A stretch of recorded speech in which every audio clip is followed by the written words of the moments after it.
Town president Javed గారు, అలాగే బాలసాని గారు, ముస్తఫా గారు, వేదికపై ఉన్న మిగతా మైనారిటీ పెద్దలు,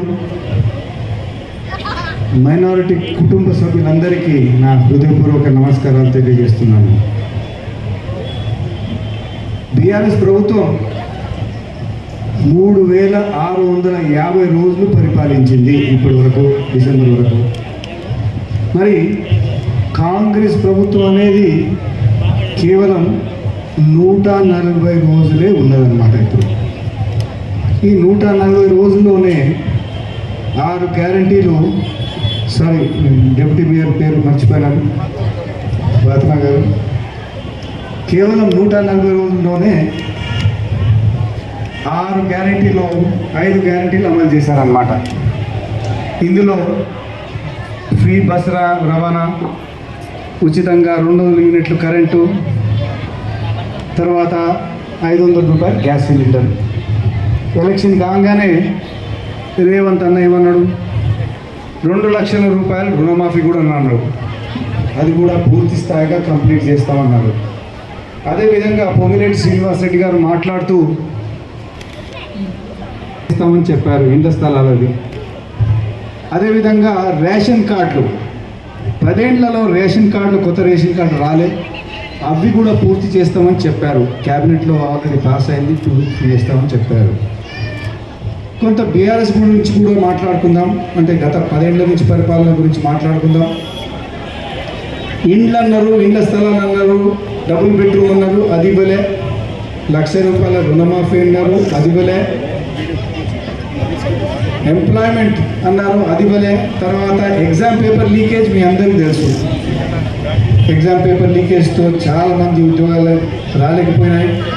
దాని తర్వాత కాళేశ్వరం గురించి మీ అందరికీ తెలుసు. 1,00,000 కోట్ల రూపాయలు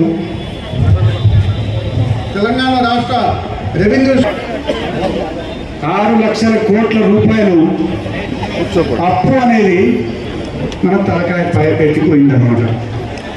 అదేవిధంగా కొంత బీజేపీ ప్రభుత్వం గురించి కూడా చర్చిద్దాం.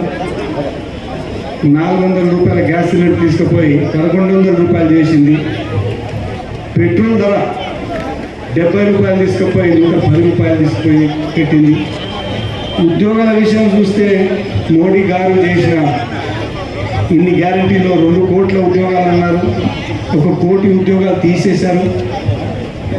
గవర్నమెంట్ సంస్థలు అనేది ఎయిర్ ఇండియా, ఎయిర్పోర్ట్లు, మిగతా సంస్థలన్నీ అమ్మివేయడం జరిగింది. మరి మీకు ఉద్యోగాలు ఎట్లా దొరుకుతాయండి? ఒక మైనారిటీసే కాదు, అందరికీ ఉద్యోగాలు ఎట్లా దొరుకుతాయండి?